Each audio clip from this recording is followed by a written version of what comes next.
High, আপনি সাথী? হ্যাঁ, কেন? আমি রোহন। হো, আপনি তাহলে সে রোহন। বসুন। আপনার কেমন মেয়ে পছন্দ জানতে পারি? কেমন মেয়ে? আমাকে সকালবেলা উঠে চা করে দেবে, যখন অফিসে যাব তখন টিফিন তৈরি করে দেবে, আর যখন বাড়ি ফিরে আইবো তখন পাঠিয়ে দেবে। এমন কোনো ইচ্ছা আমার নেই। আমি চাই আমরা সারা জীবন বন্ধুর মতো থাকবো, তবে আমার মা বাবাকে ভালোবাসতে হবে।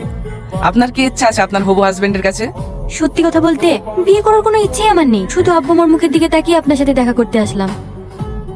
আরে কথা বলতে বলতে তো কবের কথা ভুলে গেছি। এই নিন। ওগো, তোমার ছেলেকে তো দেখা করতে পাঠালাম, মেয়েটার সাথে ঠিকঠাক ভাবে কথা বলবে তো? আরে ওলিয়া, তুমি চিন্তা করো না, আমার ছেলে অনেক সাহসী। সে তো দেখলেই বোঝা যায়, মেয়েদের সামনে কথা বলতে গেলে ওর হাঁটু কাঁপে।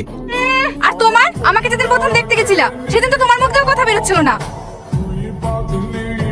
এই তো রোহন চলে এসেছে। কিরে, মেয়ে পছন্দ হয়েছে তো? তোমরা তো দেখিছো, আমাকে আবার পাঠানোর কি দরকার ছিল বলো তো? বিয়ে তো করবি তুই, পছন্দ তো তোকে করতে হবে।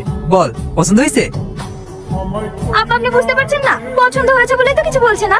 ঠিক আছে, তাহলে সামনে শুক্রবারে ওদের বাড়ি যাবো, অফিসটা ছুটি নিয়ে নিস। আর লজ্জা করতে হবে না, লাউ চারটি খেয়ে লাও। ভাবি, তুমি একটু আব্বাকে বোঝাও না, আমি এখন বিয়ে করবো না। দেখ, তুই এখন বড় হয়েছিস, পড়াশোনা প্রায় শেষের দিকে, আব্বা মা তোকে নিয়ে টেনশন হয় না বল? আব্বা মাও তো চাই একটা ভালো ছেলের সঙ্গে তোর বিয়ে দিয়ে তারা নিশ্চিন্তে থাকতে। প্লিজ ভাবি, আমারও তুমি একবার আব্বাকে বলো না। কি বলবো, যে তুই বিয়ে করবি নি? আমি ওসব বলতে পারবো না, তুই বলগা। ভাবি, ও ভাবি, আব্বাকে বলতে না পারলে ভাইকে বলো।